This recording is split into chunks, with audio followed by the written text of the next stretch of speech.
In this video, I'm going to show you how to truly test whether the scar is mobile with a Tommy John surgery, and then I'm also going to show you techniques that you can use to try and make sure that the athlete doesn't have any tethering or he has full mobility of that scar, which can be something that can stop him from recovering as quickly as he can.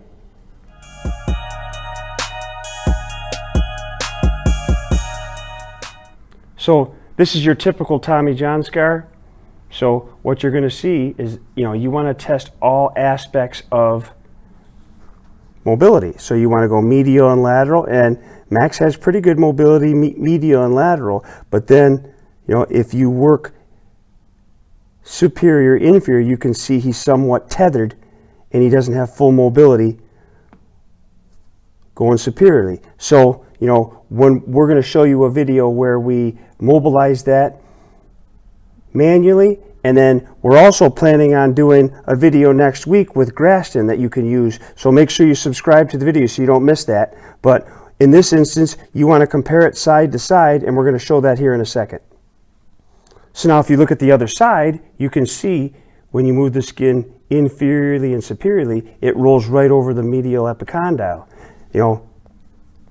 And which is always, that seems to be the predominant hypomobility. We just had an athlete that spent 7-8 weeks in physical therapy, and he was having a little difficulty because he initiated throwing and his scar wasn't mobile. So we started doing Graston technique, and we started doing manual mobilizations using Dorsi, and he has absolutely no pain now. I mean, he had some issues to address mechanically, but he was having point tenderness, and a lot of times when we find that you haven't mobilized the scar fully, you can end up with discomfort that eventually goes away. Sometimes people actually have some tethering of the ulnar nerve, so it's very important that you look at mobility of the scar multi-directionally and address that fully before you start releasing athletes to throw. So we're going to show a technique here with, you can use TheraBand, you can use Dorsi, you can use anything, but it's not something the athlete likes a lot because it's uncomfortable, but it's very important that you address all the mobility of the scar. So we're going to go into technique 1 that we use with TheraBand or Dorsi, that we use with our athletes with hypomobile scars. And then we're going to go into technique number 2, which is going to be something that you can do on your own if you had a Tommy John scar that has some mobility issues. So what I'll do in this situation is I'll put a post on the shoulder so that they don't have to hold on, because it's very difficult to tolerate this because it's uncomfortable. But what we'll do is we'll take a piece of TheraBand or Dorsi. I usually overlap my thumb, and I'll use my palm, and I'll start inferiorly, and I'll just start mobilizing cranially. So by putting a post there, they don't have to resist your force. And so I have prolonged pressure into the medial epicondyle as I mobilize the scar superiorly. So when we tested Max's mobility on the previous video, you could see that he was stuck a little inferiorly. So I might actually do a little pulsing, prolonged activation. I'll have him trying to press his shoulder blades, and I'll push your elbow towards me. So you're often asking the athlete how much how much discomfort they're in. So it's very important that you increase that mobility in the direction where you feel the hypomobility. So if any of you guys have had Tommy John surgery, let us know, because we're going to be posting a lot of videos on Tommy John because it's a hot topic right now. There's a new technique that's being done by doctors where they're using synthetic tape to try and secure the Tommy John if the injury's at different parts of the ulnar collateral ligament.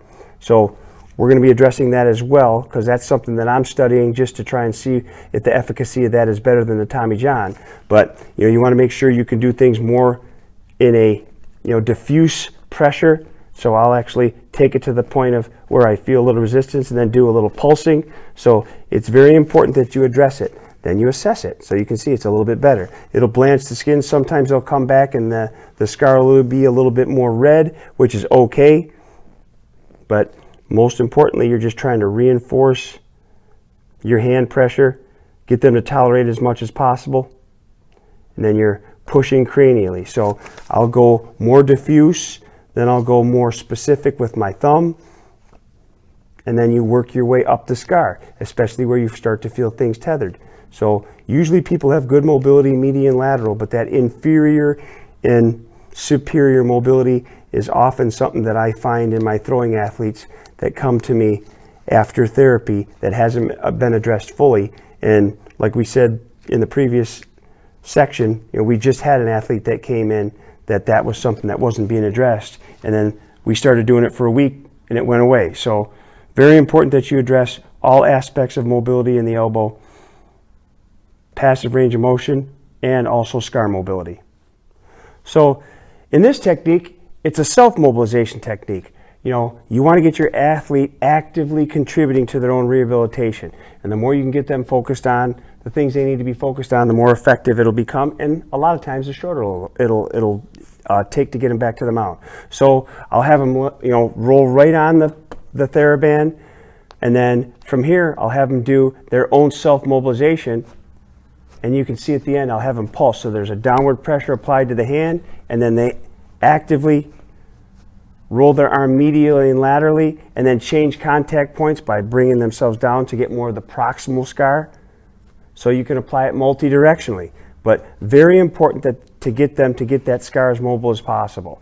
So now you can see he's doing more proximal, and there's a downward pressure. So you got to teach them how to do it. So I'll usually teach them how much force they need to actually push through, and then get them to do that on their own.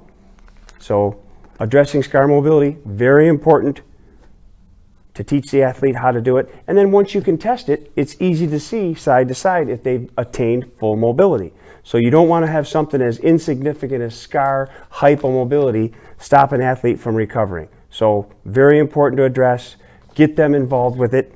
And we've shown you the hand mobilizations yourself, but it's also very important to get them to do it on their own.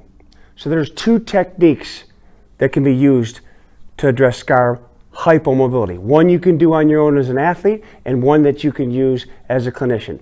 Make sure you test all aspects of mobility, because you don't want something to be tethered in there that could prohibit the ulnar nerve from moving where it wants to move easily. Your goal with therapy is to make sure that you restore the path of least resistance so that the athlete can recover as quickly as they can.